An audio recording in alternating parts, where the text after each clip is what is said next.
The following is a conversation with Rohit Prasad. He's the vice president and head scientist of Amazon Alexa and one of its original creators. The Alexa team embodies some of the most challenging, incredible, impactful, and inspiring work that is done in AI today. The team has to both solve problems at the cutting edge of natural language processing and provide a trustworthy, secure, and enjoyable experience to millions of people. This is where state-of-the-art methods in computer science meet the challenges of real-world engineering. In many ways, Alexa and the other voice assistants are the voices of artificial intelligence to millions of people and an introduction to AI for people who have only encountered it in science fiction. This is an important and exciting opportunity. And so the work that Rohit and the Alexa team are doing is an inspiration to me and to many researchers and engineers in the AI community. This is the Artificial Intelligence Podcast.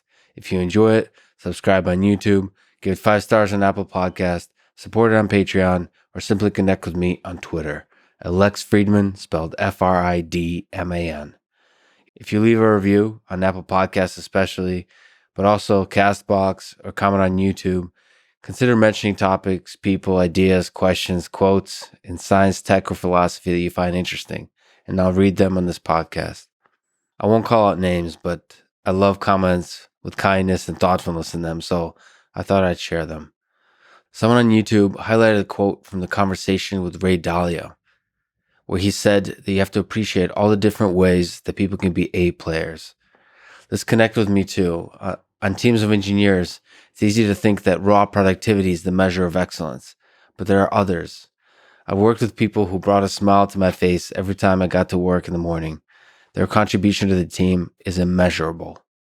I recently started doing podcast ads at the end of the introduction. I'll do 1 or 2 minutes after introducing the episode, and never any ads in the middle that break the flow of the conversation. I hope that works for you. It doesn't hurt the listening experience. This show is presented by Cash App, the #1 finance app in the App Store. I personally use Cash App to send money to friends, but you can also use it to buy, sell, and deposit Bitcoin in just seconds. Cash App also has a new investing feature. You can buy fractions of a stock, say $1 worth, no matter what the stock price is. Brokerage services are provided by Cash App Investing, a subsidiary of Square and member SIPC. I'm excited to be working with Cash App to support one of my favorite organizations called FIRST, best known for their FIRST robotics and Lego competitions. They educate and inspire hundreds of thousands of students in over 110 countries and have a perfect rating on Charity Navigator, which means the donated money is used to maximum effectiveness. When you get Cash App from the App Store or Google Play and use code LEXPODCAST, you'll get $10, and Cash App will also donate $10 to FIRST, which again is an organization that I've personally seen inspire girls and boys to dream of engineering a better world. This podcast is also supported by ZipRecruiter. Hiring great people is hard, and to me is one of the most important elements of a successful mission-driven team. I've been fortunate to be a part of and lead several great engineering teams. The hiring I've done in the past was mostly through tools we built ourselves, but reinventing the wheel was painful. ZipRecruiter is a tool that's already available for you. It seeks to make hiring simple, fast, and smart. For example, Codable co-founder Gretchen Hebner used ZipRecruiter to find a new game artist to join her education tech company. By using ZipRecruiter's screening questions to filter candidates, Gretchen found it easier to focus on the best candidates, and finally, hiring the perfect person for the role in less than 2 weeks from start to finish. ZipRecruiter, the smartest way to hire. See why ZipRecruiter is effective for businesses of all sizes by signing up, as I did, for free at ZipRecruiter.com/LexPod. That's ZipRecruiter.com/LexPod. And now, here's my conversation with Rohit Prasad. In the movie Her, I'm not sure if you've ever seen it. Yeah. Human falls in love with the voice of an AI system. Let's start at the highest philosophical level before we get to deep learning and some of the fun things. Do you think this, what the movie Her shows, is within our reach? I think not specifically about her, but I think what we are seeing is a massive increase in adoption of AI assistants or AI in all parts of our social fabric. And I think it's what I do believe is that the utility these AIs provide, some of the functionalities that are shown are absolutely within reach. So the some of the functionalities in terms of the interactive elements, but in terms of the deep connection that's purely voice based. Do you think such a close connection is possible with voice alone? It's been a while since I saw her, but I would say in terms of interactions which are both human-like and in these AI assistants, you have to value what is also superhuman. We as humans can be in only one place. AI assistants can be in multiple places at the same time. One with you on your mobile device, one at your home, one at work. So you have to respect these superhuman capabilities too. Plus, as humans, we have certain attributes we're very good at reasoning. AI assistants not yet there, but in the realm of AI assistants, what they're great at is computation, memory. It's infinite and pure. These are the attributes you have to start respecting. So I think the comparison with human-like versus the other aspect, which is also superhuman, has to be taken into consideration. So I think we need to elevate the discussion to not just human-like. So there's certainly elements where you just mentioned Alexa is everywhere, computation is speaking. So this is a much bigger infrastructure than just the thing that sits there in the room with you. But it certainly feels to us, mere humans, that there's just another little creature there when you're interacting with it. You're not interacting with the entirety of the infrastructure, you're interacting with the device. The feeling is, okay, sure, we anthropomorphize things, but that feeling is still there. So, what do you think we, as humans, the purity of the interaction with a smart assistant, what do you think we look for in that interaction? I think in the certain interactions, I think will be very much where it does feel like a human because it has a persona of its own. And in certain ones, it wouldn't be. So I think a simple example to think of it is if you're walking through the house and you just want to turn on your lights on and off and you're issuing a command, that's not very much like a human like interaction. And that's where the AI shouldn't come back and have a conversation with you. Just it should simply complete that command. So there's, I think the blend of we have to think about this is not human alone. It is a human machine interaction, and certain aspects of humans are needed, and certain aspects and situations demand it to be like a machine. So I told you it's going to be philosophical in parts. What's the difference between human and machine in that interaction? When we interact, two humans, especially those that are friends and loved ones, versus you and a machine that you also are close with. I think the you have to think about the roles the AI plays, right? So, and it differs from different customer to customer, different situation to situation.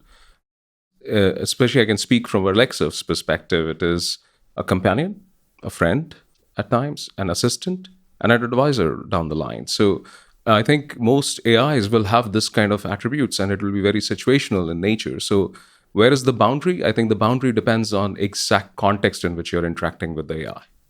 So the depth and the richness of natural language conversation is been by Alan Turing been used to try to define what it means to be intelligent.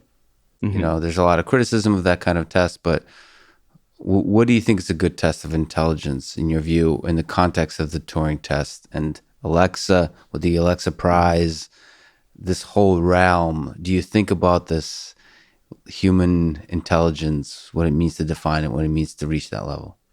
I do think the ability to converse is a sign of an ultimate intelligence. I think that is no question about it.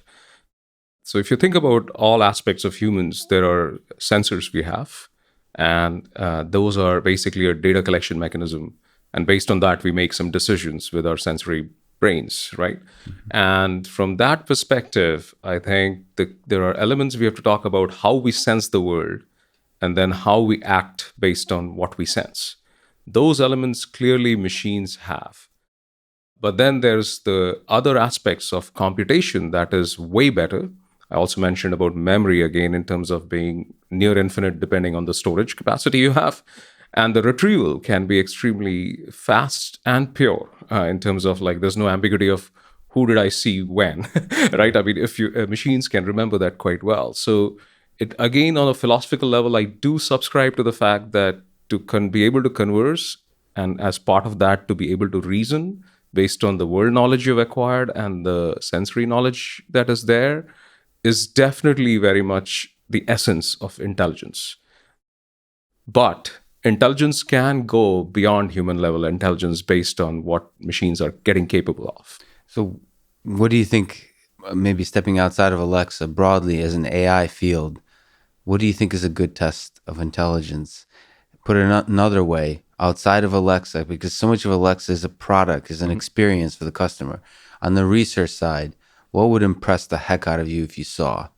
What is the test where you said, wow, this thing is now starting to encroach into the realm of what we loosely think of as human intelligence? So, well, we think of it as AGI and human intelligence AGI. all together, right? So, in some sense, and I think we are quite far from that. I think an unbiased view I have is that the Alexa's intelligence capability is a great test.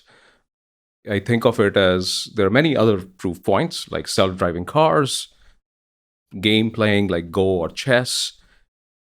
Let's take those two for as an example. Sure. Clearly requires a lot of data-driven learning and intelligence, but it's not as hard a problem as conversing with as an AI is with humans to accomplish certain tasks, or open domain chat, as you mentioned, Alexa Prize.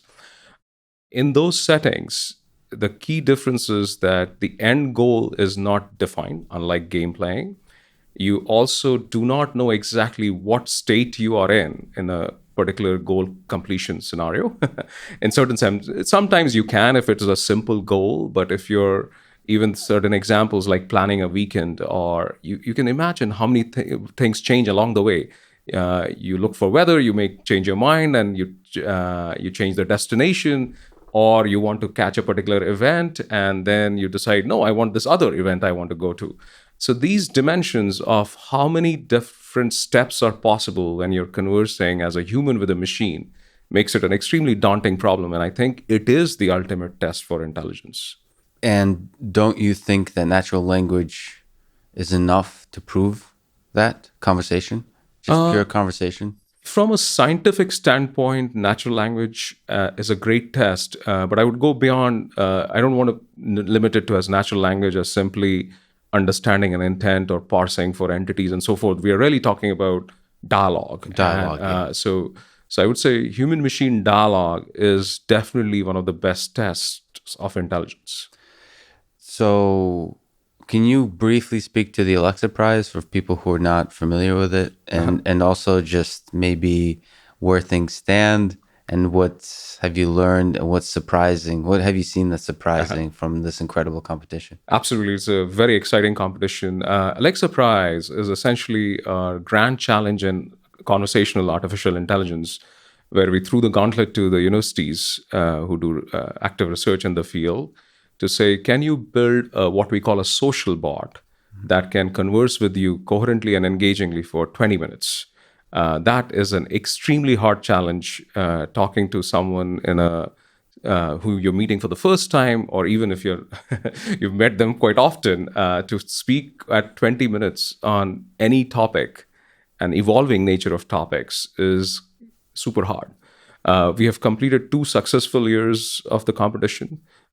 First was one with the University of Washington, second University of California. We are in our 3rd instance. We have an extremely strong team of 10 cohorts, and the 3rd instance of the Alexa Prize is underway now. And we are seeing a constant evolution. First year was definitely a learning. It was a lot of things to be put together. We had to build a lot of infrastructure to enable these universities to be able to build magical experiences and do high quality research. Just a few quick questions. Sorry for the interruption. What does failure look like in the 20-minute session? So what does it mean to fail, not to reach the 20-minute mark? Oh, awesome question. So there are first of all, I forgot to mention one more detail. It's not just 20 minutes, but the quality of the conversation too, that matters.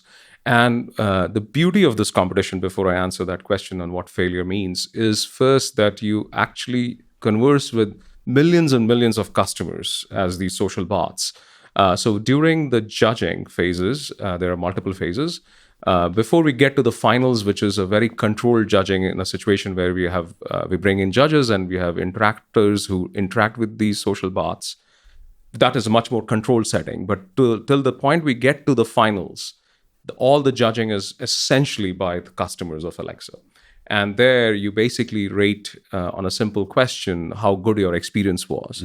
So that's where we are not testing for a 20-minute boundary being crossed, because you do want it to be very much like a clear-cut winner be chosen, and it's an absolute bar.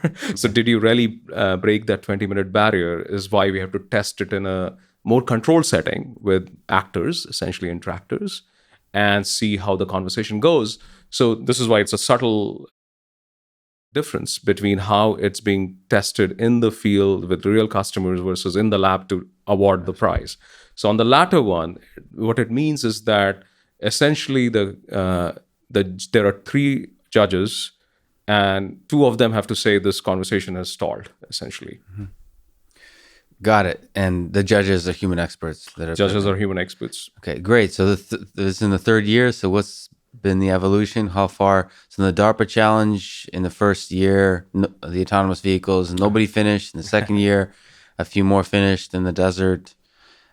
So how far along in this, I would say, much harder challenge are we? This challenge has come a long way, to the extent that we're definitely not close to the 20-minute barrier being with coherence and engaging conversation. I think we are still 5 to 10 years away in that horizon to complete that. But the progress is immense. Like what you're finding is the accuracy in what kind of responses these social bots generate is getting better and better. What's even amazing to see that now there's humor coming in. The bots are quite Awesome. You're talking about ultimate science of intelligence. I think humor is a very high bar in terms of what it takes to create humor. And I don't mean just being goofy. I really mean good sense of humor is also a sign of intelligence in my mind, and something very hard to do. So these social bots are now exploring not only what we think of natural language abilities, but also personality attributes and aspects of when to inject an appropriate joke, when you don't know the domain, how you come back with something more intelligible so that you can continue the conversation. If you and I are talking about AI and we are domain experts, we can speak to it. But if you suddenly switch a topic to that I don't know of, how do I change the conversation? So you're starting to notice these elements as well. And that's coming from partly by the nature of the 20-minute challenge, that people are getting quite clever on how to really converse and essentially mask some of the understanding defects if they exist. So some of this is not Alexa, the product. This is somewhat for fun, for research, for innovation, and so on. I have a question sort of in this modern era. There's a lot of, if you look at Twitter and Facebook and so on, there's discourse, public discourse going on, and some things that are a little bit too edgy, people get blocked and so on. I'm just out of curiosity, are people in this context pushing the limits? Is anyone using the F word? Is anyone sort of pushing back, arguing, I guess I should say, as part of the dialogue to really draw people in? First of all, let me just back up a bit in terms of why we are doing this, right? So you said it's fun. I think fun is more part of the engaging part for customers. It is one of the most used skills as well in our skill store. But that apart, the real goal was essentially what was happening is, with a lot of AI research moving to industry, we felt that academia has the risk of not being able to have the same resources at disposal that we have, which is lots of data, massive computing power, and a clear ways to test these AI advances with real customer benefits. So we brought all these 3 together in the Alexa Prize. That's why it's one of my favorite projects in Amazon. And with that, the secondary effect is, yes, it has become engaging for our customers as well. We're not there in terms of where we want it to be, right? But it's a huge progress. But coming back to your question on how do the conversations evolve? Yes, there is some natural attributes of what you said in terms of argument and some amount of swearing. The way we take care of that is that there is a sensitive filter we have built that certain keywords and so on. it's more than keyword. It's a little more in terms of course, there's keyword based too, but there's more in terms of these words can be very contextual, as you can see, and also the topic can be something that you don't want a conversation to happen because this is a communal device as well. A lot of people use these devices. So we have put a lot of guardrails for the conversation to be more useful for advancing AI and not so much of these other issues you attributed what's happening in the AI field as well. Right. So this is actually a serious opportunity. I didn't use the right word, fun. I think it's an open opportunity to do some of the best innovation in conversational agents in the world. Absolutely. Why just universities? Why just universities? Because as I said, I really felt Young minds. Young minds. It's also to if you think about the other aspect of where the whole industry is moving with AI, there's a dearth of talent in given the demands. So you do want universities to have a clear place where they can invent and research and not fall behind with that they can't motivate students. Imagine all grad students left to industry like us, or faculty members, which has happened too. So this is a way that if you're so passionate about the field where you feel industry and academia need to work well, this is a great example and a great way for universities to participate. So what do you think it takes to build a system that wins the Alexa Prize?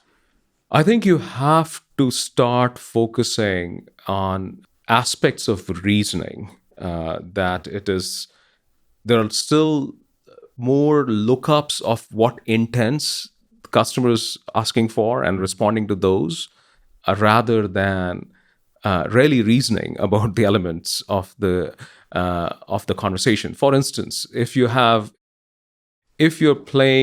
conversation is about games and it's about a recent sports event, there's so much context involved, and you have to understand the entities that are being mentioned so that the conversation is coherent rather than you suddenly just switch to knowing some fact about a sports entity and you're just relaying that rather than understanding the true context of the game. Like if you just said, I learned this fun fact about Tom Brady rather than really say how he played the game the previous night, then the conversation is not really that intelligent.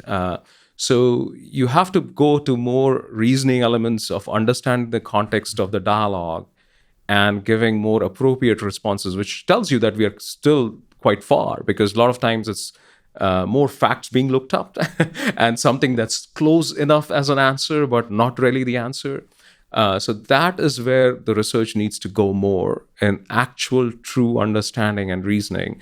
And that's why I feel it's a great way to do it, because you have an engaged set of users working to help these AI advances happen in this case. Right. So you mentioned customers there quite a bit, and there's a skill. What is the experience for the user that's helping? So just to clarify, this isn't, as far as I understand, the Alexa. So this skill is a standalone for the Alexa Prize. I mean, it's focused on the Alexa Prize. Yes. It's not you ordering certain things on Amazon.com or checking the weather or playing Spotify, right? This is a separate skill. Exactly. And so you're focused on helping. I don't know how do customers think of it?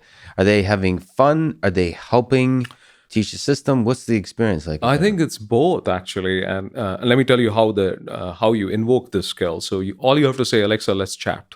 Right. And then the first time you say, Alexa, let's chat, it comes back with a clear message that you're interacting with one of those university social bots. And there's a clear, so you know exactly how you interact, right? And that is why it's very transparent. You are being asked to help, right? And we have a lot of mechanisms where, as we are in the first phase of feedback phase, then you send a lot of emails to our customers, and then they know that the team needs a lot of interactions to improve the accuracy of the system. So we know we have a lot of customers who really want to help these university bots, and they're conversing with that. And some are just having fun with just saying, Alexa, let's chat. And also some adversarial behavior to see how much do you understand as a social bot. So I think we have a good, healthy mix of all three situations. So, what is if we talk about solving the Alexa challenge, the Alexa prize, uh, what's the data set of really engaging, pleasant conversations look like? Because if we think of this as a supervised learning problem, Mhm. I don't know if it has to be, but if it does, maybe you can comment on that. Mhm. Do you think there needs to be a data set of what it means to be an engaging, successful, fulfilling I think conversation? that's part of the research question here. This was, I think, we at least got the first part right, which is have a way for universities to build and test in a real world setting. Right. Now you're asking in terms of the next phase of questions, which we're also asking, by the way, what does success look like from a optimization function? That's what Right. you're asking in Yes, terms of exactly. we as researchers are used to having a great corpus of annotated data and then making our sort of tune our algorithms on those, right? And fortunately and unfortunately, in this world of Alexa Prize, that is not the way we are going after it. Mm. So you have to focus more on learning based on live feedback. That is another element that's unique. Where just now, I started with giving you how you ingress and experience this capability as a customer. What happens when you're done? So they ask you a simple question on a scale of 1 to 5. How likely are you to interact with this social bot again? That is a good feedback, and customers can also leave more open-ended feedback. And I think partly that, to me, is one part of the question you're asking, which I'm saying is a mental model shift that as researchers also, you have to change your mindset that this is not a DARPA evaluation or a NSF funded Right. study This and is you have real. a nice corpus. This is where it's real world. You have real data. The scale is amazing, and Is that's amazing. that's a beautiful thing. So, and then the customer, the user, can quit the conversation at any time. Exactly. The user can. That is also a signal for Yeah, how good you were at that point. so, and then on a scale 1 to 5, 1 to 3, do they say how likely are you, or is it just a binary? How A likely? 1 to 5. 1 to 5. Yeah. Wow. Okay, that's such a beautifully constructed challenge. Okay, you said the only way to make a smart assistant really smart is to give it eyes and let it explore the world. Uh, I'm not sure, it might have been taken out of context, but can you comment on that? Can you elaborate on that idea? Because I personally also find that idea super exciting from a social robotics, personal robotics perspective. Yeah, a lot of things do get taken out of context. This particular one was just as philosophical discussion we were having on terms of what does intelligence look like, and the context was in terms of learning. I think just we said we as humans are empowered with many different sensory abilities. Yeah. I do believe that eyes are an important aspect of it in terms of if you think about how we as humans learn, it is quite complex, and it's also not unimodal that you are fed a ton of text Mm-hmm. or audio and you just learn that way. No, you learn by experience, you learn by seeing, you're taught by humans, and we are very efficient in how we learn. Machines, on the contrary, are very inefficient on how they learn, especially these AIs. I think the next wave of research is going to be with less data, not just less human, not just with less labeled data, but also with a lot of weak supervision, and where you can increase the learning rate. I don't mean less data in terms of not having a lot of data to learn from, that we are generating so much data, but it is more about from a aspect of how fast can you learn. Mm-hmm. So improving the quality of the data, that's the quality of data and the learning process. I think But more on the learning process. I think we as humans learn with a lot of noisy data, right. right? And I think that's the part that I don't think should change. What should change is how we learn, right? So if you look at, you mentioned supervised learning, we have making transformative shifts from moving to more unsupervised, more weak supervision. Those are the key aspects of how to learn. And I think in that setting, I hope you agree with me that having other senses is very crucial in terms of how you learn. So absolutely, and from a machine learning perspective, which I hope we get a chance to talk to a few aspects that are fascinating there. But to stick on the point of sort of a body, an embodiment. So Alexa has a body. It has a very minimalistic, beautiful interface where there's a ring and so on. I mean, I'm not sure of all the flavors of the devices that Alexa lives on, but there's a minimalistic, basic interface. And nevertheless, we humans, so I have a Roomba, I have all kinds of robots all over everywhere. So, what do you think the Alexa of the future looks like if it begins to shift what his body looks like? What maybe beyond Alexa, what do you think are the different devices in the home as they start to embody their intelligence more and more? What do you think that looks like philosophically? Yeah. A future. What do you think that looks I like? think let's look at what's happening today. You mentioned, I think, our devices as an Amazon devices, but I also wanted to point out Alexa is already integrated on a lot of third-party devices, which also come in lots of forms and shapes. Some in robots, right? Some in microwaves, some in appliances of that you use in everyday life. So I think it's not just the shape Alexa takes in terms of form factors, but it's also where all it's available.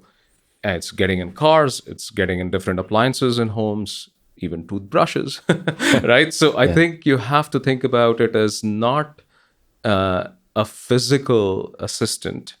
It will be in some embodiment, as you said. We already have these nice devices, but I think it's also important to think of it. It is a virtual assistant. It is superhuman in the sense that it is in multiple places at the same time. So I think the actual embodiment, in some sense, to me, doesn't matter. I think you have to think of it as not as human-like and more of what its capabilities are that derive a lot of benefit for customers and how there are different ways to delight it and delight customers and different experiences. And I think I'm a big fan of it not being just human like. It should be human like in certain situations. Alexa Price Social Bot in terms of conversation is a great way to look at it, but there are other scenarios where human like, I think, is underselling the abilities of this AI. So, if I could trivialize what we're talking about, so if you look at the way Steve Jobs thought about the interaction with the device that Apple produced, there was a extreme focus on controlling the experience by making sure there's only this Apple produced devices. You see the voice of Alexa taking all kinds of forms depending on what the customers want, and that means it could be anywhere from the microwave to a vacuum cleaner to the home and so on. The voice is the essential element of Correct. the interaction. I think voice is an essence. It's not all, but it's a key aspect. I think to your question in terms of you should be able to recognize Alexa. And that's a huge problem, I think, in terms of a huge scientific problem, I should say. Like, what are the traits? What makes it look like Alexa, especially in different settings, and especially if it's primarily voice, what it is. But Alexa is not just voice either, right? I mean, we have devices with a screen. Now you're seeing just other behaviors of Alexa. So I think we're in very early stages of what that means, and this will be an important topic for the following years. But I do believe that being able to recognize and tell when it's Alexa versus it's not is going to be important from an Alexa perspective. I'm not speaking for the entire AI community, but I think attribution, and as we go into more of understanding who did what, that identity of the AI is crucial in the coming world. I think from the broad AI community perspective, that's also a fascinating problem. So basically, if I close my eyes and listen to the voice, what would it take for me to recognize that this is Alexa? Exactly. Or at least the Alexa that I've come to know from my personal experience in my home through my interactions, that kind of Yeah, thing. and the Alexa here in the US is very different than the Alexa in UK and the Alexa in India, even though they are all speaking English or the Australian version. So again, so now think about when you go into a different culture, different community, but you travel there, what do you recognize Alexa? I think these are super hard questions, actually. So there's a team that works on personality. So if Yeah. we talk about those different flavors of what it means culturally speaking, India, UK, US, what does it mean to add? So the problem that we just stated, which is fascinating, how do we make it purely recognizable that it's Alexa? assuming that the qualities of the voice are not sufficient. It's also the content of what is being said. How do we do that? How does the personality come into play? What's that research even look like? I mean, it's such a fascinating We subject. have some very fascinating folks who, from both the UX background and human factors, are looking at these aspects and these exact questions. But I'll definitely say it's not just how it sounds, the choice of words, the tone, not just, I mean, the voice identity of it, but the tone matters, the speed matters, how you speak, how you enunciate words, what choice of words are you using, how terse are you, or how lengthy in your explanations you are. All of these are factors. And you mentioned something crucial, that you may have personalized it, Alexa, to some extent in your homes or in the devices you are interacting with. So you, as your individual, how you prefer Alexa sounds can be different than how I prefer. And and the amount of customizability you want to give is also a key debate we always have. But I do want to point out, it's more than the voice actor that recorded and it sounds like that actor.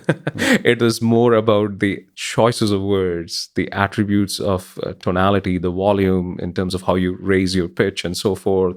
All of that matters. This is such a fascinating problem from a product perspective. I could see those debates just happening inside of the Alexa team of how much personalization do you do for the specific customer, because you're taking a risk if you over personalize, because you don't. If you create a personality for 1 million people, you can test that better. You can create a rich, fulfilling experience that will do well. But the more you personalize it, the less you can test it, the less you can know that it's a great experience. So how much personalization, what's the right balance? I think the right balance depends on the customer. Give them the control. So I'll say, I think the more control you give customers, the better it is for everyone. And I'll give you some key personalization features. I think we have a feature called Remember This, which is where you can tell Alexa to remember something. There you have an explicit sort of control in customer's hand, because they have to say, Alexa, remember XYZ. What kind of things would that be used for? So you can, for song title or something? Or what? I have stored my tire specs for my car. Nice. Because it's so hard to go and find and see what it is, right, when you're having some issues. So I store my mileage plan numbers for all the frequent flyer ones, where I'm sometimes just looking at it and it's not handy.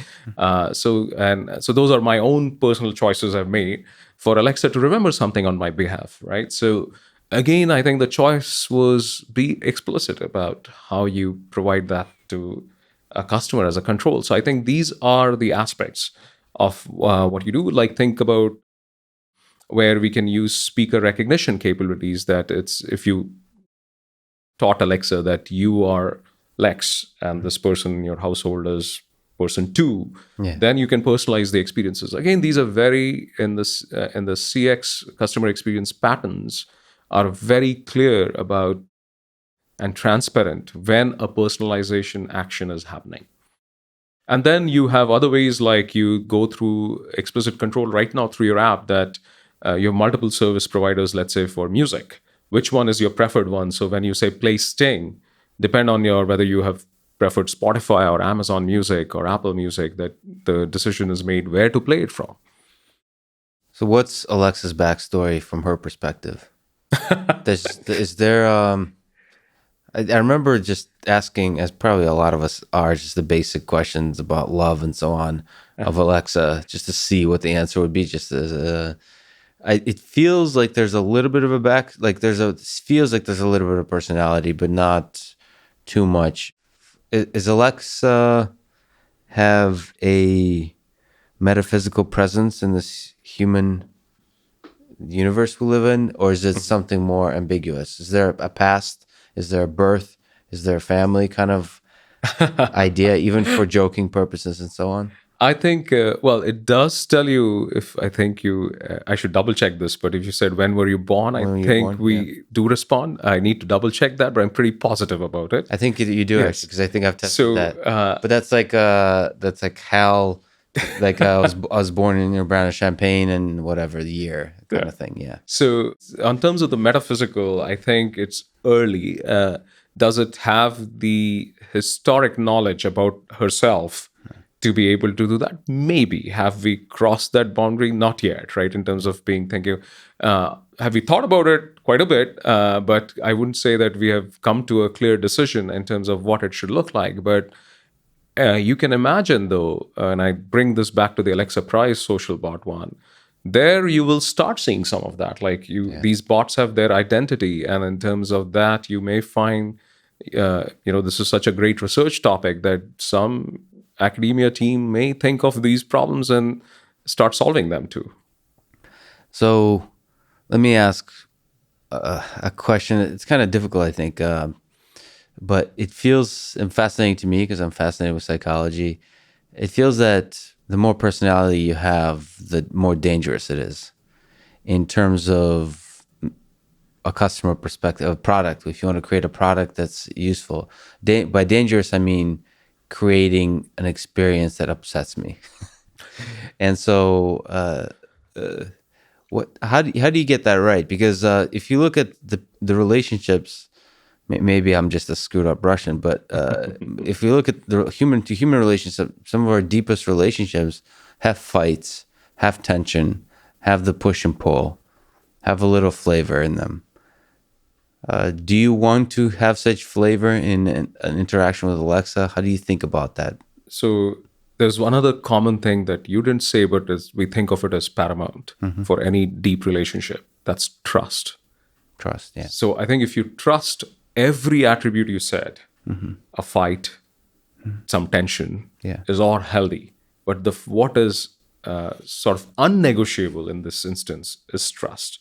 And I think the bar to earn customer trust for AI is very high, in some sense, more than a human. It's not just about personal information or your data. It's also about your actions on a daily basis.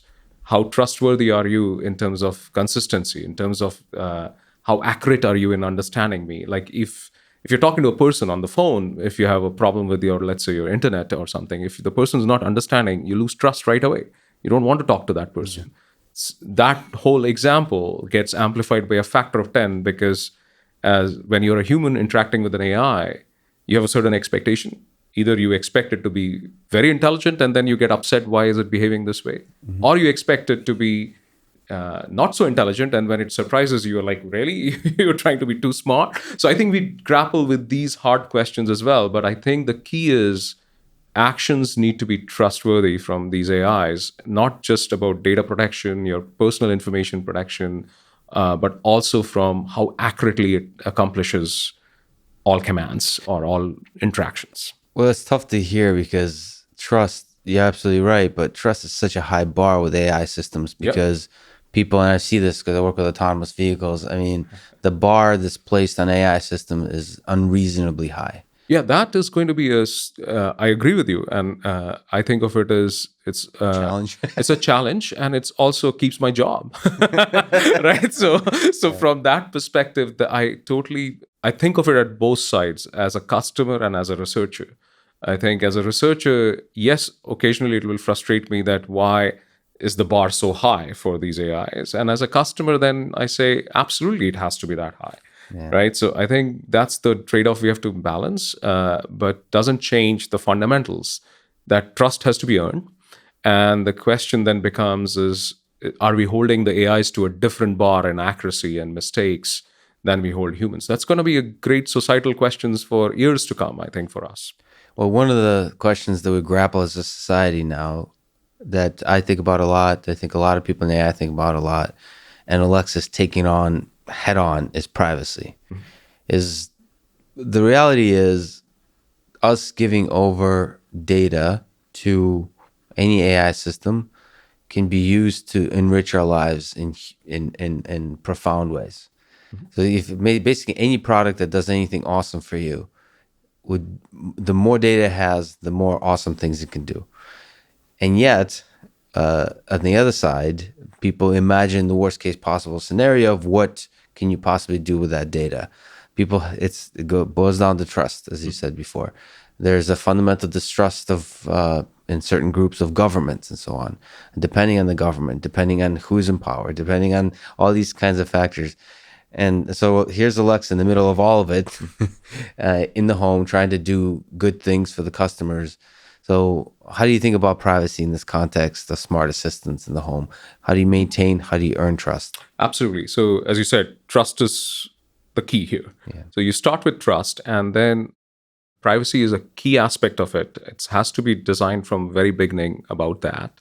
And we believe in two fundamental principles. One is transparency, and second is control. So, if by transparency, I mean when we built what is now called smart speaker or the first Echo, we were quite judicious about making these right trade-offs on customers' behalf, that it is pretty clear when the audio is being sent to cloud. The light ring comes on when it has heard you say the word wake word, and then the streaming happens, right? So when the light ring comes up, we put a physical mute button on it, just so if you didn't want it to be listening even for the wake word, then you turn the power button, the mute button on, and that disables the microphones. That's just the first decision on essentially transparency and control. Then, even when we launched, we gave the control in the hands of the customers that you can go and look at any of your individual utterances that is recorded and delete them anytime. And we have kept true to that promise, right? So, and that is super, again, a great instance of showing how you have the control. Then we made it even easier. You can say, Alexa, delete what I said today. So that is now making it even just more control in your hands. With what's most convenient about this technology is voice. You delete it with your voice now. So these are the types of decisions we continually make. We just recently launched this feature called what we think of it as, if you wanted humans not to review your data, because you mentioned supervised learning, right? So in supervised learning, humans have to give some annotation. And that also is now a feature where you can essentially, if you've selected that flag, your data will not be reviewed by a human. So these are the types of controls that we have to constantly offer with customers. So why do you think it bothers people so much that so everything you just said is really powerful? So the control, the ability to delete, because we have studies here running at MIT that collects huge amounts of data, and people consent and so on. The ability to delete that data is really empowering, and almost nobody ever asks to delete it, but the ability to have that control is really powerful. But still, there's these popular anecdotal evidence that people say. They like to tell that them and a friend were talking about something, I don't know, sweaters for cats. And all of a sudden they'll have advertisements for cat sweaters on Amazon. That's a popular anecdote, as if something is always listening. Can you explain that anecdote, that experience that people have? What's the psychology of that? What's that experience? And you've answered it, but let me just ask, is Alexa listening? No, Alexa listens only for the wake word on the device, right? And the wake word is the words like Alexa, Amazon, Echo, and but you only choose one at a time. So you choose one and it listens only for that on our devices. So that's first. From a listening perspective, we have to be very clear that it's just the wake word. So you said, why is there this anxiety, if you may? Yeah, exactly. It's because there's a lot of confusion what it really listens to, right? And I think it's partly on us to keep educating our customers and the general media more in terms of like what really happens, and we've done a lot of it. And our pages on information are clear, but still people have to have more. There's always a hunger for information and clarity, and we'll constantly look at how best to communicate. If you go back and read everything, yes, it states exactly that. And then people could still question it. And I think that's absolutely okay to question. What we have to make sure is that we are, because our fundamental philosophy is customer first, customer obsession is our leadership principle. If you put, as researchers, I put myself in the shoes of the customer, and all decisions in Amazon are made with that in mind. So, and trust has to be earned, and we have to keep earning the trust of our customers in this setting. And to your other point on like, is there something showing up based on your conversations? No. I think the answer is like a lot of times when those experiences happen, you have to also know that, okay, it may be a winter season. People are looking for sweaters, right? And Yeah. it shows up on your Amazon.com because it is popular. So there are many of these. You mentioned that personality or personalization. Turns out we are not that unique either. Yeah. Right? So those things we as humans start thinking, oh, must be because something was heard and that's why this other thing showed up. The answer is no. Probably it is just the season for sweaters. I'm not gonna ask you this question because it's just because people have so much paranoia. But let me just say, from my perspective, I hope there's a day when the customer can ask Alexa to listen all the time, to improve the experience, because I personally don't see the negative because if you have the control and if you have the trust, there's no reason why you shouldn't be listening all the time to the conversations to learn more about you. Because ultimately, as long as you have control and trust, every data you provide to the device that the device wants is going to be useful. And to me, as a machine learning person, I think it worries me how sensitive people are about their data relative to how empowering it could be for the devices around them, how enriching it could be for their own life to improve the product. So it's something I think about sort of a lot. How do we make that? Devices, obviously, Alexa thinks about it a lot as well. I don't know if you want to comment on that. Sort of, okay, have you seen, let me So ask it in the form of a question. Okay. Yeah. Have you seen an evolution in the way people think about their private data in the previous several years? So as we as a society get more and more comfortable to the benefits we get by sharing more data. First, let me answer that part, and then I'll want to go back to the other aspect you were mentioning. So, as a society, on a general, we are getting more comfortable as a society. Doesn't mean that everyone is, and I think we have to respect that. I don't think one size fits all is always going to be the answer for all, right? By definition. So, I think that is something to keep in mind in these. Going back to your on what more magical experiences can be launched in these kind of AI settings. I think again, if you give the control, it's possible certain parts of it. So we have a feature called follow-up mode where if you turn it on, and Alexa, after you've spoken to it, will open the mics again, thinking you will answer something again. Yeah. Like if you're adding lists to your shopping Yeah. items, so, right, or a shopping list or to-do list, you're not done. Right. You want to keep. So in that setting, it's awesome that it opens the mic for you to say eggs and milk and then bread, right? So these are the kind of things which you can empower. So and then another feature we have, which is called Alexa Guard. I said it only listens for the wake word. All right. But if you have let's say you're going to say, Alexa, you leave your home and you want Alexa to listen for a couple of sound events like smoke alarm going off or someone breaking your glass, right? So it's like just to keep your peace of mind. So you can say Alexa on guard or I'm away and then it can be listening for these sound events. And when you're home, you come out of that mode, right? So this is another one where you again gave controls in the hands of the user or the customer, and to enable some experience that is high utility and maybe even more delightful in the certain settings like follow-up mode and so forth. Again, this general principle is the same: control in the hands of the customer. So I know we kind of started with a lot of philosophy and a lot of interesting topics, and we're just jumping all over the place. But really, some of the fascinating things that the Alexa team and Amazon is doing is in the algorithm side, the data side, the technology, the deep learning, machine learning, and so on. So can you give a brief history of Alexa from the perspective of just innovation, the algorithms, the data of how it was born, how it came to be, how it has grown, where it is today?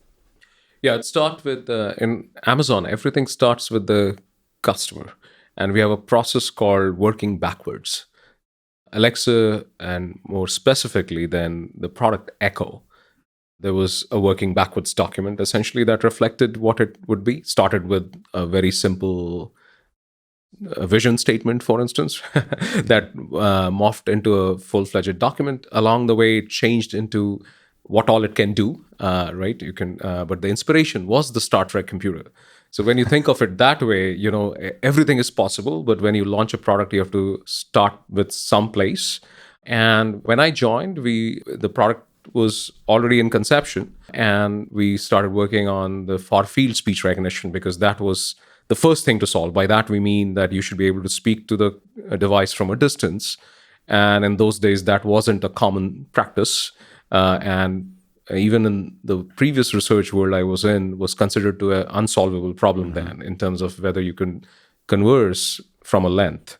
And here I'm still talking about the first part of the problem, where you say, get the attention of the device, as in by saying what we call the wake word, which means the word Alexa has to be detected with a very high accuracy, because it is a very common word. It has sound units that map with words like I like you or Alex, Yeah. right? So it's a undoubtedly hard problem to detect the right mentions of Alexa's address to the device versus I like Alexa. So you have to pick up that signal when there's a lot of noise. Not and only all noise, kinds but a lot of background. conversation are in the house, right? You remember on the device, you're simply listening for the wake word, Alexa. And there's a lot of words being spoken in the house. How do you know it's Alexa and directed at Alexa? Because I could say, I love my Alexa, I hate my Alexa, I want Alexa to do this. And in all these 3 sentences, I said Alexa. I didn't want it to wake up. Yeah. And Can I just pause on that second? What would be your advice that I should probably, in the introduction of this conversation, give to people in terms of them turning off their Alexa device if they're listening to this podcast conversation out loud? Like, what's the probability that an Alexa device will go off? Because we mentioned Alexa like a million times. So it will, we have done a lot of different things where we can figure out that there is the device, the speech is coming from a human versus over the air. Also, I mean, in terms of like, also it is, think about ads or, so we have also launched a technology for watermarking kind of approaches in terms of filtering it out. But yes, if this kind of a podcast is happening, it's possible your device will wake up a few times, right? It's an unsolved problem, but it is definitely something we care very much about. But the idea is you want to detect Alexa. Meant for the device. Meant for the device. I mean, first of all, just even hearing Alexa versus I like something, I mean, that's a fascinating part. So that was the first relief. That's the first built part. The world's best detector of Alexa. Yeah, the world's best wake word detector in a far field setting, not like something where the phone is sitting on the table. Yeah. This is like people have devices 40 feet away, like in my house, or 20 feet away, and you still get an answer. Yeah. So that was the first part. The next is, okay, you're speaking to the device. Of course, you're going to issue many different requests. Some may be simple, some may be extremely hard, but it's a large vocabulary speech recognition problem, essentially, where the audio is now not coming onto your phone or a handheld mic like this or a close talking mic, but it's from 20 feet away, where if you're in a busy household, your son may be listening to music, your daughter may be running around with something and asking your mom something and so forth, right? So this is like a common household setting where the words you're speaking to Alexa need to be recognized with very high accuracy, right? Now, we are still just in the recognition problem. We haven't yet come to the understanding one, right? And if I pause, I'm sorry, once again, what year was this? Is this before neural networks began to start to seriously prove themselves in the audio space? Yeah, this is around, so I joined in 2013 in April, right? So the early research in neural networks coming back and showing some promising results in speech recognition space had started happening, but it was very early. But we just to now build on that, on the very first thing we did when I joined and we with the team, and remember it was a very much of a startup environment, which is great about Amazon, and we doubled down on deep learning right away, and we knew we'll have to improve accuracy fast. And because of that, we worked on, and the scale of data, once you have a device like this, if it is successful, will improve big time. Like you'll suddenly have large volumes of data to learn from to make the customer experience better. So how do you scale deep learning? So we did our one of the first works in training with distributed GPUs, and where the training time was linear in terms of like in the amount of data. So that was quite important work, where it was algorithmic improvements as well as a lot of engineering improvements to be able to train on thousands and thousands of speech. And that was an important factor. So if you ask me, like back in 2013 and 2014 when we launched Echo, the combination of large scale data, deep learning progress, near infinite GPUs we had available on AWS even then, was all came together for us to be able to solve the far field speech recognition to the extent it could be useful to the customers. It's still not solved. Like, I mean, it's not that we are perfect at recognizing speech, but we are great at it in terms of the settings that are in homes, right? So, and that was important even in the early stages. So first of all, just even I'm trying to look back at that time. If I remember correctly, it seems like the task would be pretty daunting. So so we kind of take it for granted that it works now. Yes, so you're right. So let me first of all, you mentioned startup. I wasn't familiar how big the team was. Because I know there's a lot of really smart people working on Alexa now. It's a very, very large team. How big was the team? How likely were you to fail in the eyes of everyone else and ourselves and yourself? So like what? I'll give you a very interesting anecdote on that. When I joined the team, the speech recognition team was 6 people. My first meeting, and we had hired a few more people, it was 10 people.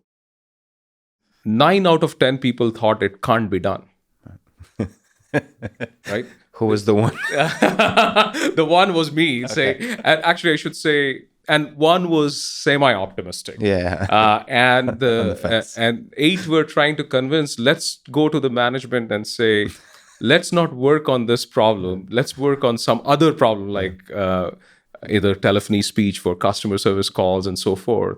But this is the kind of belief you must have. And I had experience with far field speech recognition, and my eyes lit up when I saw a problem like that, saying, okay, we have been in speech recognition always looking for that killer app. Yeah. And this was a killer use case to bring something delightful in the hands of customers. So you mentioned the way you kind of think of it in the product way in the future, have a press release and an FAQ, and you think backwards. That's right. Did the team have the Echo in mind? So this far field speech recognition, actually putting a thing in the home that works, that's able to interact with, was that the press release?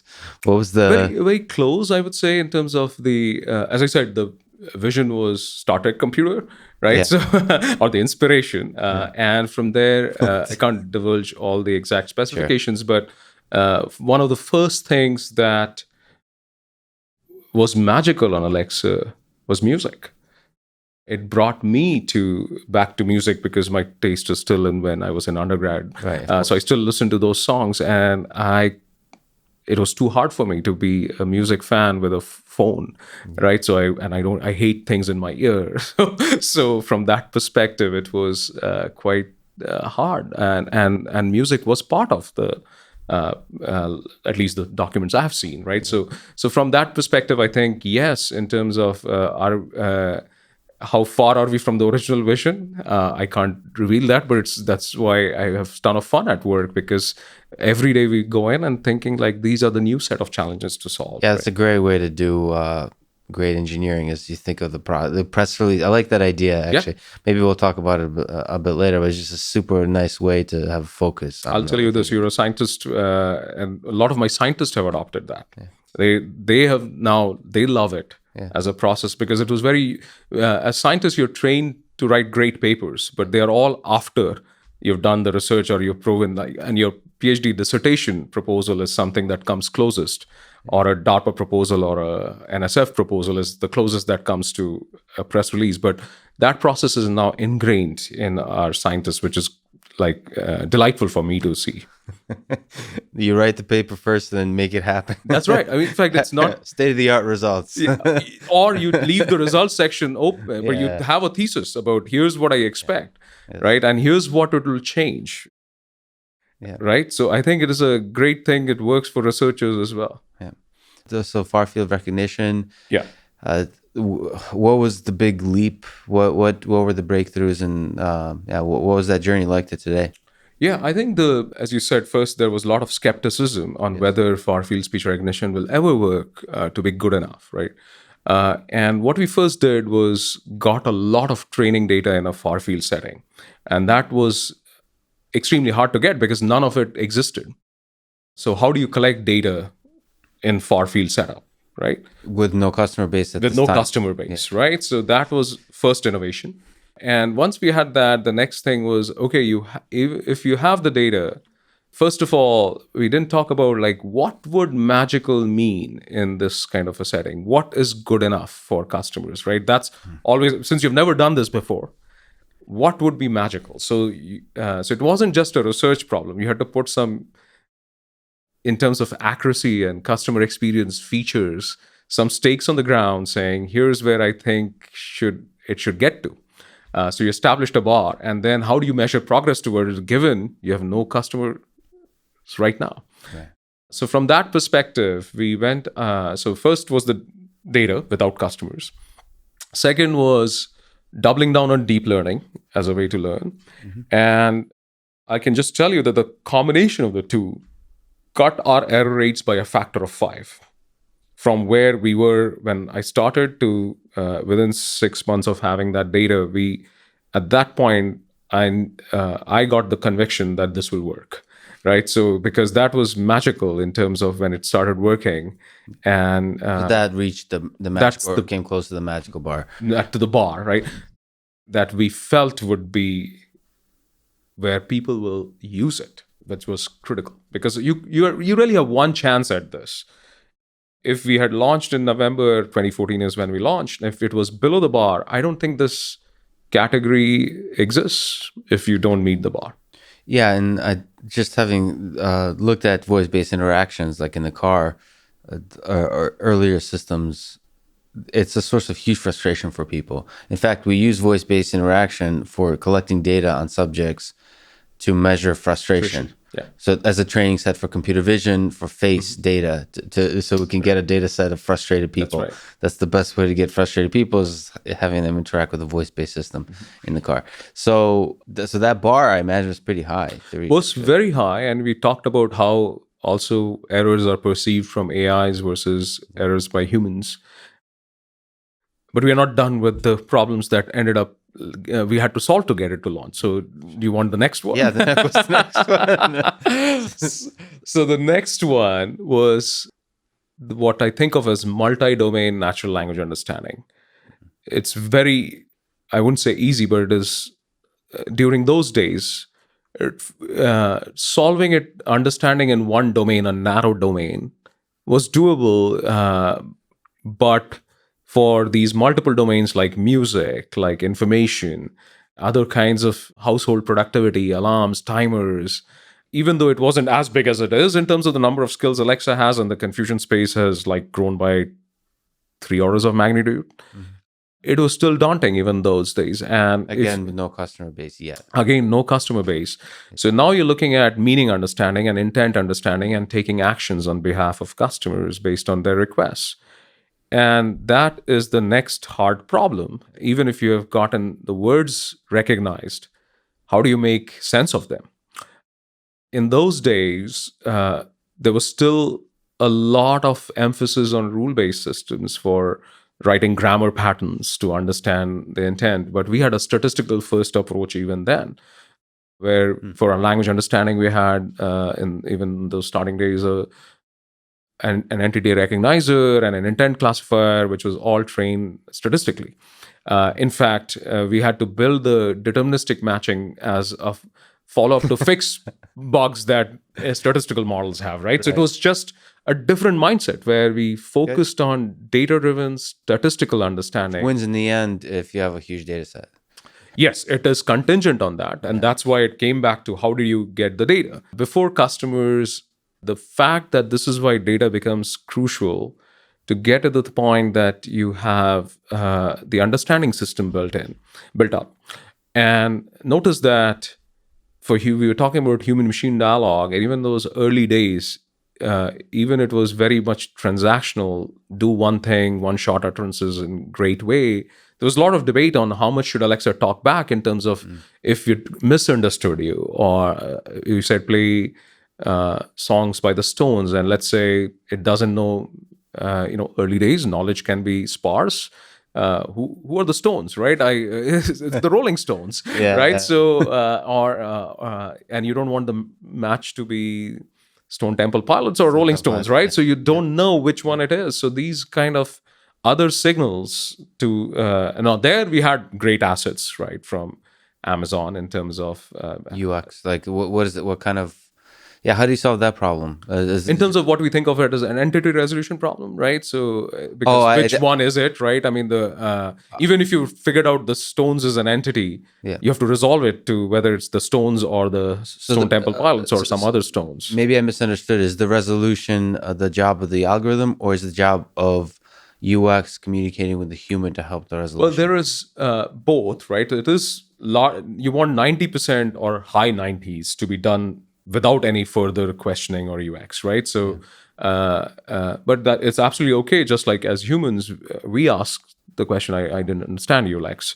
It's fine for Alexa to occasionally say, I did not understand you, right? And that's an important way to learn. And I'll talk about where we have come with more self-learning with these kind of feedback signals. But in those days, just solving the ability of understanding the intent and resolving to an action, where action could be play a particular artist or a particular song, was super hard. Again, the bar was high, as we are talking about, right? So while we launched it in sort of 13 big domains, I would say, in terms of our we think of it as 13 the big skills we had. Like music is a massive one when we launched it, and now we have 90,000 plus skills on Alexa. So what are the big skills? Can you just go over them? Because the only thing I use it for is music, weather, and shopping. So we think of it as music, information, right? So weather is a part of information, right? So when we launched, we didn't have smart home, but by smart home I mean you connect your smart devices, you control them with voice. If you haven't done it, it will change Like your life. turning on the lights and turning on your light to anything that's connected and has it's just What's your favorite smart device for you? My light. Light. And now you have the smart plug and you don't, we also have this Echo plug, which is... you can plug in anything. And now you can turn that one on and off, right? I'll use this conversation motivation and get one. The garage door, you can check your status of the garage door and things like, and we have make Alexa more and more proactive, where it even has hunches now that hunches like you left your light on. Or let's say you've gone to your bed and you left the garage light on. So it will help you out in these settings, right? So that's smart devices, right? Information, smart devices. You said music. Yeah. So I don't remember everything we had, but alarms, those are the timers were the big ones. Like that was, the timers were very popular right away. Music also, like you could play song, artist, album, everything, and so that was like a clear win in terms of the customer experience. So that's, again, this is language understanding. Now things have evolved, right? So where we want Alexa definitely to be more accurate, competent, trustworthy based on how well it does these core things. But we have evolved in many different dimensions. First is what I think of it being more conversational for high utility, not just for chat, right? And there we, at REMARS this year, which is our AI conference, we launched what is called Alexa Conversations.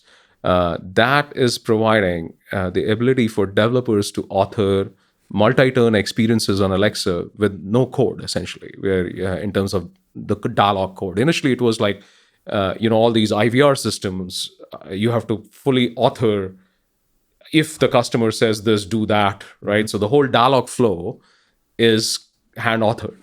And with Alexa Conversations, the way it is that you just provide a sample interaction data with your service or your API, let's say your Atom tickets that provides a service for buying movie tickets. You provide a few examples of how your customers will interact with your APIs. And then the dialog flow is automatically constructed using a recurrent neural network trained on that data. So that simplifies the developer experience. We just launched our preview for the developers to try this capability out. And then the second part of it, which shows even increased utility for customers, is you and I, when we interact with Alexa or any customer, as I coming back to our initial part of the conversation, the goal is often unclear or unknown to the AI. If I say, Alexa, what movies are playing nearby? Am I trying to just buy movie tickets? Am I actually even, do you think I'm looking for just movies for curiosity, whether the Avengers is still in theater or when is it? Maybe it's gone and maybe it will come on my missed it. So I may watch it on Prime, right, which happened to me. So from that perspective now, you're looking into what is my goal? And let's say I now complete the movie ticket purchase. Maybe I would like to get dinner nearby. So what is really the goal here? Is it night out or is it movies? As in just go watch a movie? Yep. The answer is we don't know. So can Alexa now have the intelligence that I think this meta goal is really night out, or at least say to the customer when you've completed the purchase of movie tickets from Atom Tickets or Fandango or pick your anyone, then the next thing is, do you want to get an Uber to the theater, right? Mm-hmm. Or do you want to book a restaurant next to it? And then not ask the same information over and over again. What time? What? How many people in your party? Right. So this is where you shift the cognitive burden from the customer to the AI, where it's thinking of what is your. It anticipates your goal and takes the next best action to complete it. Now that's the machine learning problem.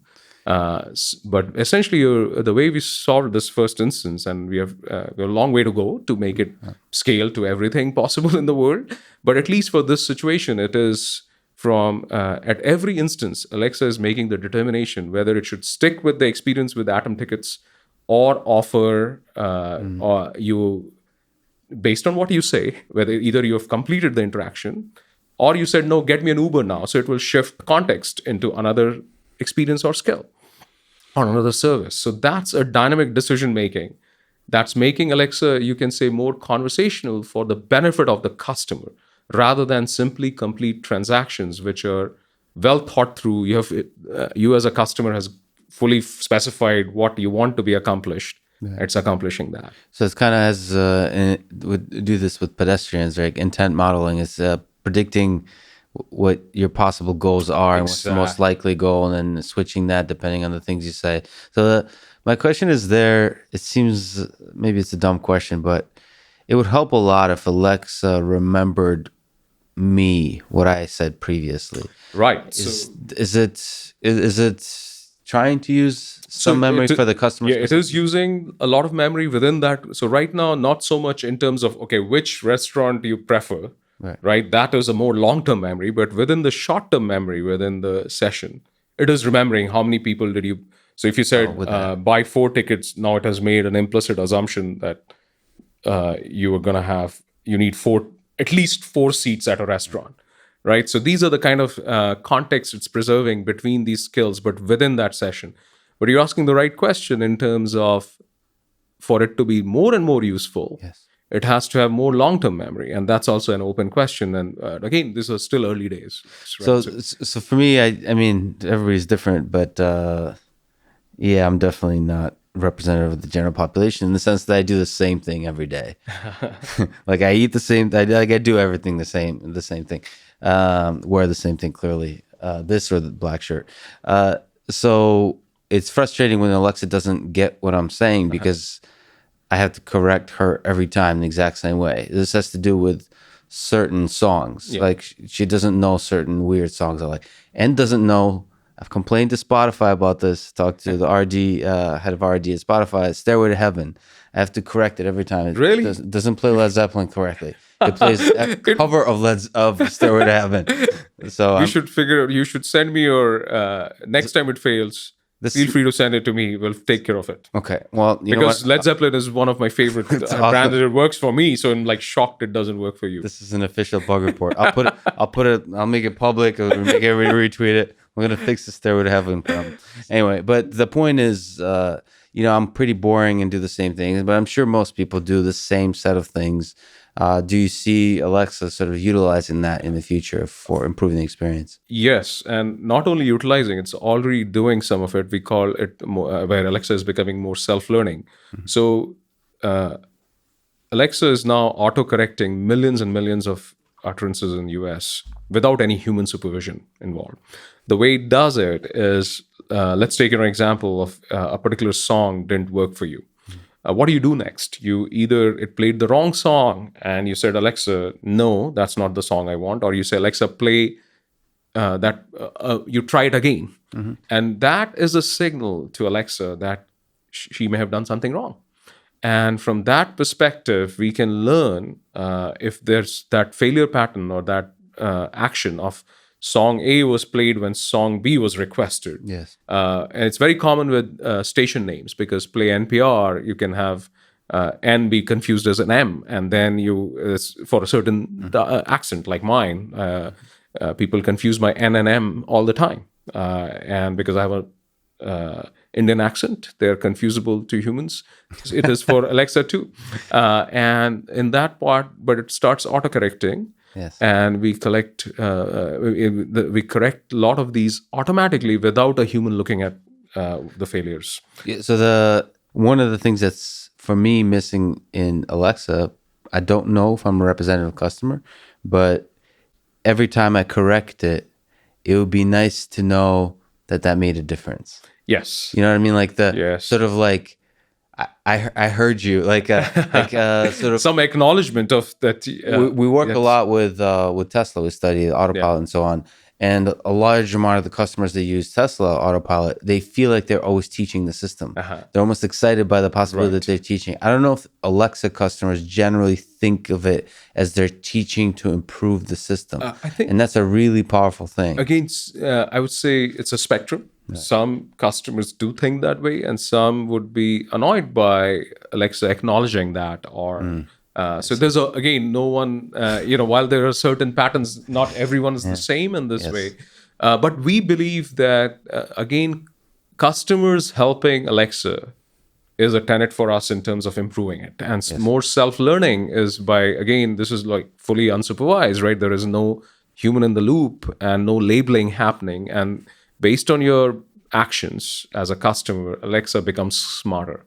It's early days, but I think this whole area of teachable AI is going to get bigger and bigger in the whole space, especially in the AI assistant space.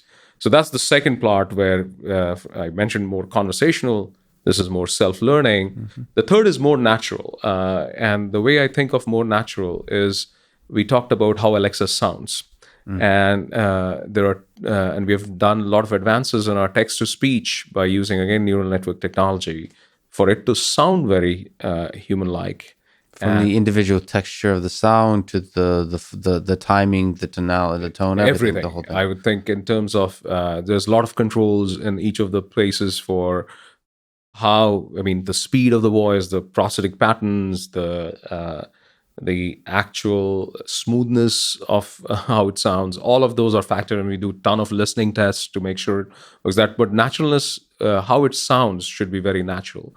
How it understands requests is also very important. And in terms of we have 95,000 skills, and if we have, imagine that, and many of these skills, you have to remember the skill name and say, Alexa, ask the Tide skill to tell me X, right? Or now, if you have to remember the skill name, that means the discovery and the interaction is unnatural, and we are trying to solve that by what we think of as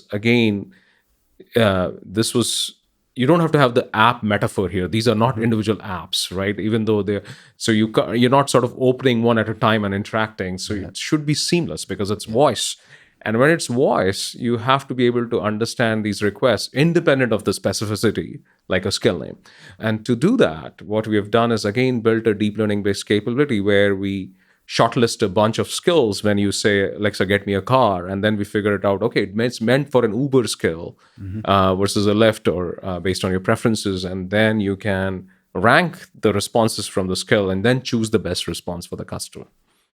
So that's on the more natural. Other examples of more natural is like we were talking about lists, for instance, and you don't want to say, Alexa, add milk, Alexa, add eggs, Alexa, add cookies. No, Alexa, add cookies, milk, and eggs, and that in one shot, right? So that works. That helps with the naturalness.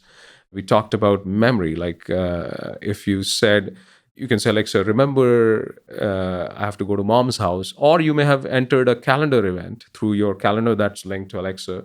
You don't want to remember whether it's in my calendar or did I tell you to remember something or some other reminder, right? So you have to now, independent of how customers create these events, it should just say, Alexa, when do I have to go to mom's house? And it tells you when you have to go to mom's house. No, that's a fascinating problem. Who is that problem on? So there's people who create skills.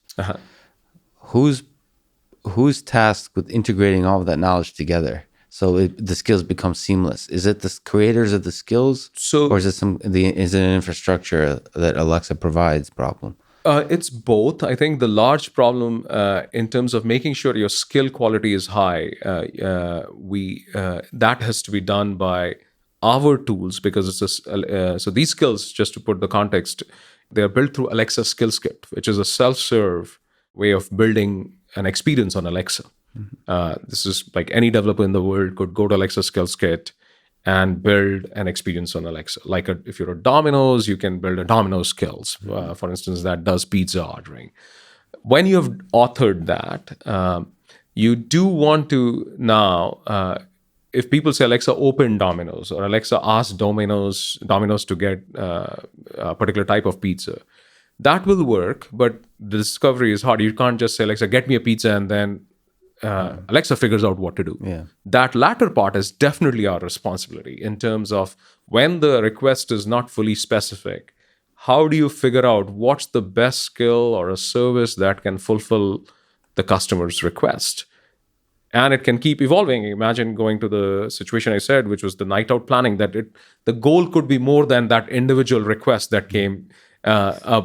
A pizza ordering could mean a night in, where you're having an event with your kids in your house, and so this is welcome to the world of conversational AI.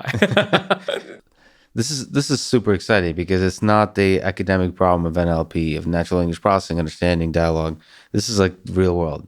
The stakes are high in the sense that customers get frustrated quickly, people get frustrated quickly, so you have to get it right. You have to get that interaction right. So it's I love it. But so from that perspective, what are the challenges today? What are the problems that really need to be solved in the next few years? I think first and foremost, as I mentioned, that get the basics right are still true. Basically, even the one-shot request, which we think of as transactional requests, needs to work magically. No question about that.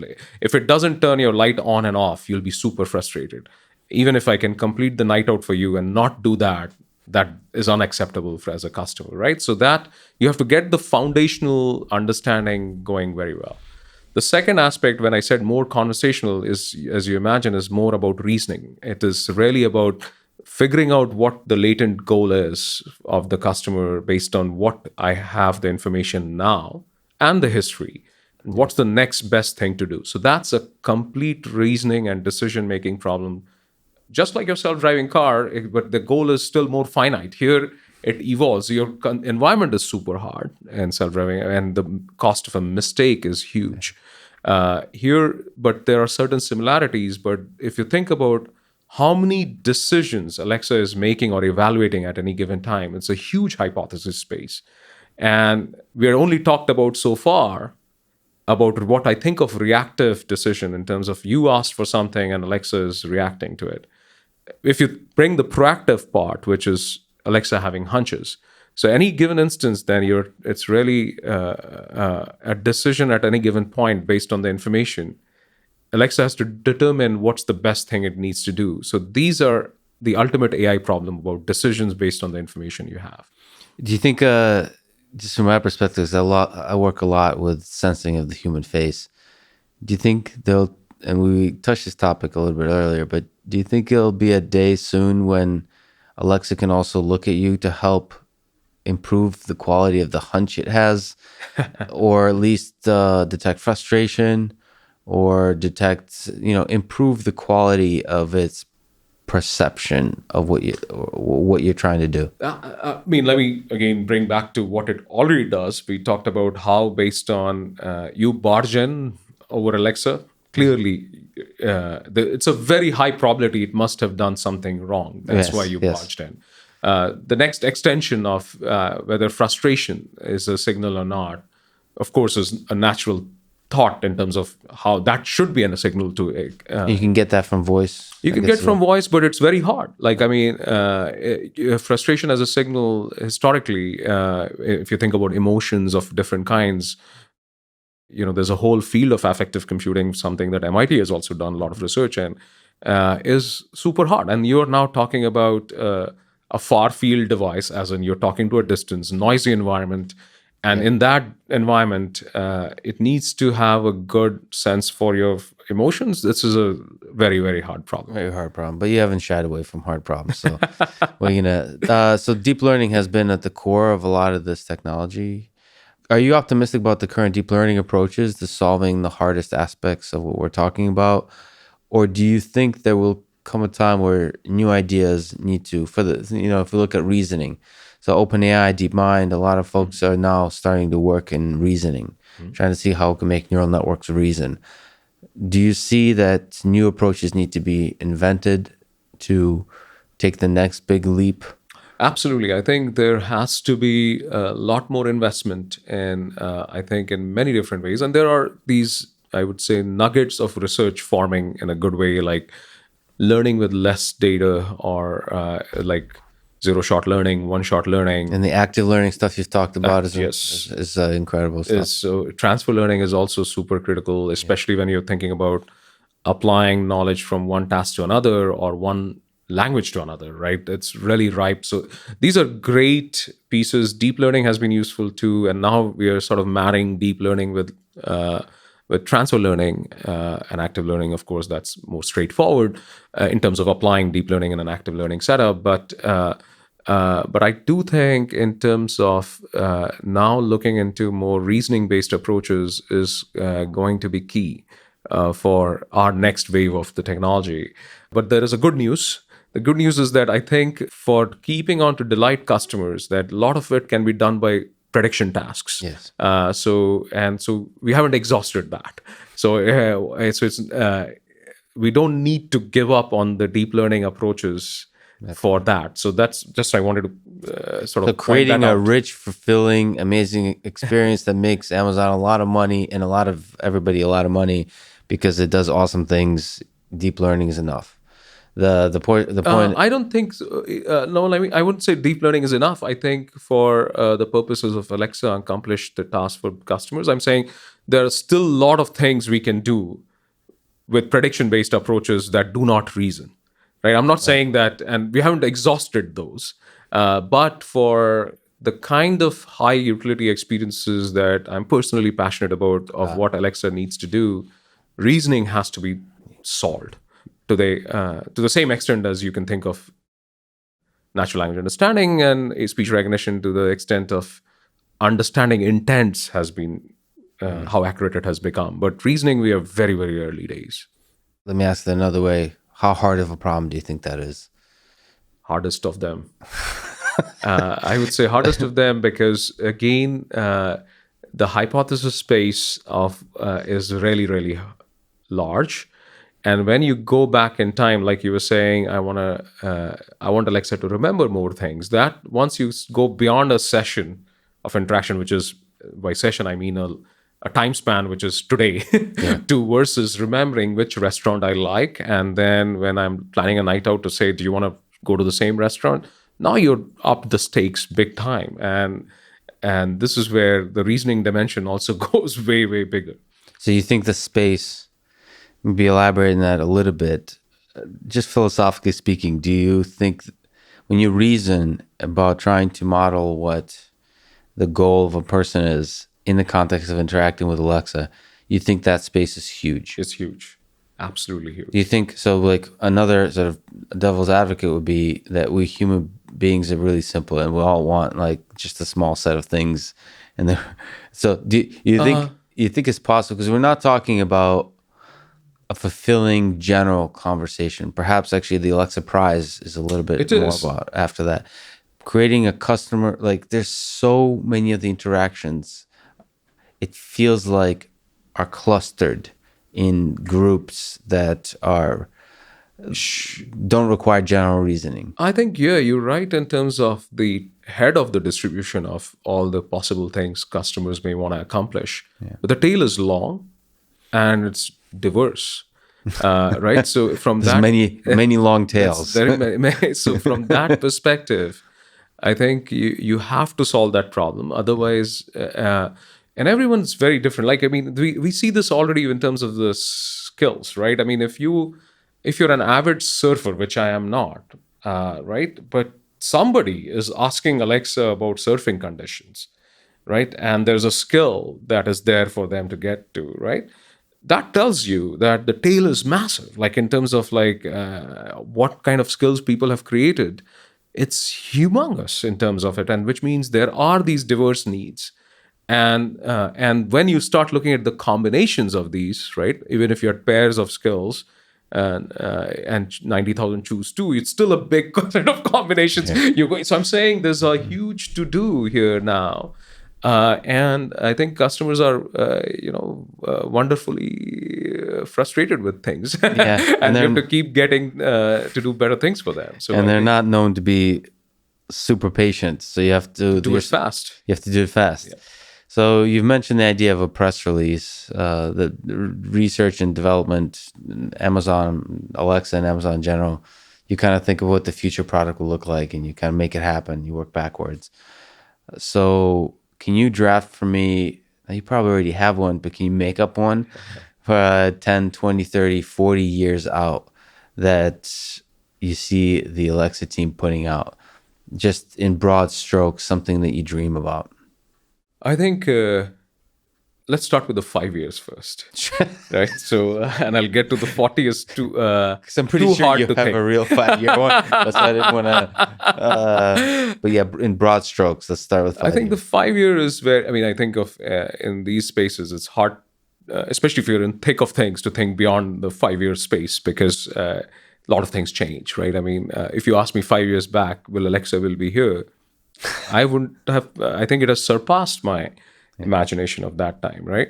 So I think from the next 5 years perspective, from a AI perspective, what we're gonna see is that notion which you said, goal-oriented dialogues and open domain like Alexa Prize. I think that bridge is gonna get closed.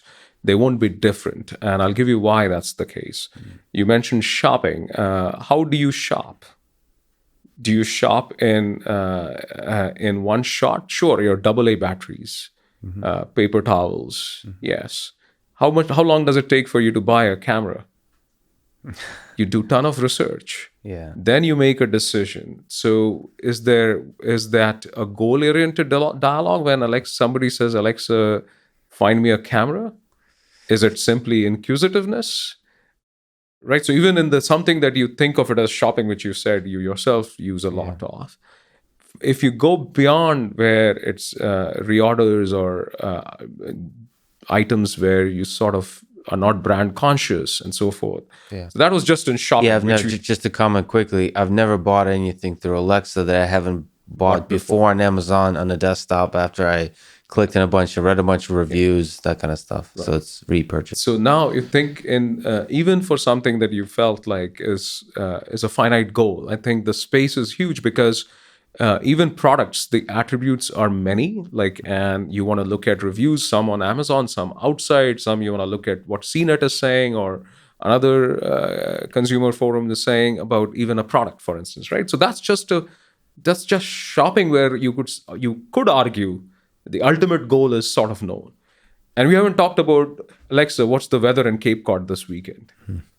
Right. So why am I asking that weather question, right? So I think of it as, how do you complete goals with minimum steps for our customers, right? And when you think of it that way, the distinction between goal oriented and conversations, for open domain's sake, goes away. I may want to know what happened in the presidential debate, right? And is it I'm seeking just information, or I'm looking at who's winning the debates, right? So these are all quite hard problems. So even the 5-year horizon problem, I'm like, I sure hope we'll solve these. And Right? you're optimistic because that's a hard problem. Which part? The reasoning enough to be able to help explore complex goals that are beyond That's something right. simplistic. That- That feels like it could be, well, 5 years is a nice. Is a nice bar for Yeah, it, nice right? bar. I think you will. It's a nice ambition, and do we have press releases for that? Absolutely. Can I tell you what specifically the roadmap will be? No, Yeah. right? And will we solve all of it in the 5-year space? No. We'll work on this forever. Actually, if this is the hardest of the AI problems, and I don't see of that being solved even in a 40-year horizon, because even if you limit to the human intelligence, we know we are quite far from that. In fact, every aspects of our sensing to neural processing, to how brain stores information and how it processes it, we don't yet know how to represent knowledge, right? So we are still in those early stages. So I wanted to start, that's why, at the 5-year. Yeah. Because the 5-year success would look like that in solving these complex goals. And the 40-year would be where it's just natural to talk to these in terms of more of these complex goals. Right now, we've already come to the point where these transactions you mentioned of asking for weather, or reordering something, or listening to your favorite tune, it's natural for you to ask natural, Alexa.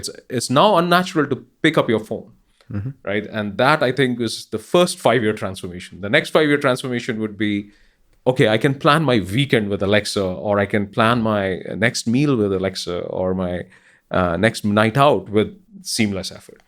So just to pause and look back at the big picture of it all, so you're part of a large team that's creating a system that's in the home, that's not human, that gets to interact with human beings. So we human beings, we these descendants of apes, have created an artificial intelligence system that's able to have conversations. I mean, that to me, the two most transformative robots of this century, I think, will be autonomous vehicles, but they're a little bit transformative in a more boring way. It's like a tool.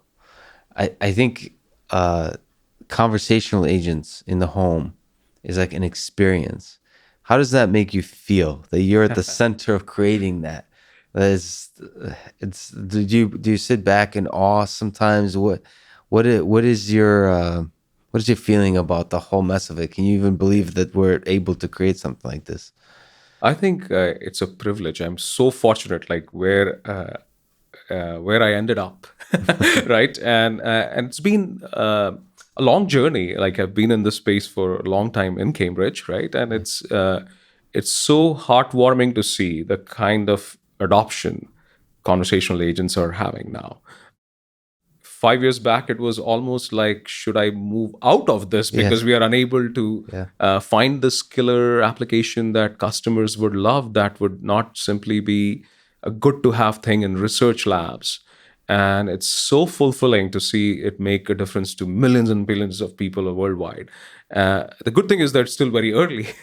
So I have early another days. 20 years of job security doing what I love. Like, so I think from that perspective, I tell every researcher this that joins, or every member of my team, this is a unique privilege. Like, I think, and we have, and I would say, not just launching Alexa in 2014, which was first of its kind. Along the way, we have, when we launched Alexa Skills Kit, it became democratizing AI. When Before that, there was no good evidence of an SDK for speech and language. Now we are coming to this where you and I are having this conversation I'm not saying, oh, Lex, planning a night out with an AI agent, impossible. I'm saying it's in the realm of possibility. And not only possibility, we'll be launching this, right? So some elements of that it will keep getting better. We know that is a universal truth. Once you have these kind of agents out there being used, they get better for your customers. And I think that's where I think the amount of research topics we are throwing out at our budding researchers is just going to be exponentially hard. And the great thing is you can now get immense satisfaction by having customers use it, not just a paper in NeurIPS or another conference. I think everyone, myself included, are deeply excited about that future. So I don't think there's a better place to end. Rohit, thank you so much for talking today. This was fun. Thank you. Same here. Thanks for listening to this conversation with Rohit Prasad. And thank you to our presenting sponsor, Cash App. Download it, use code LEXPODCAST. You'll get $10, and $10 will go to FIRST, a STEM education nonprofit that inspires hundreds of thousands of young minds to learn and to dream of engineering our future. If you enjoy this podcast, subscribe on YouTube, give it 5 stars on Apple Podcasts, support it on Patreon, or connect with me on Twitter. And now, let me leave you with some words of wisdom from the great Alan Turing. Sometimes it is the people no one can imagine anything of who do the things no one can imagine. Thank you for listening, and hope to see you next time.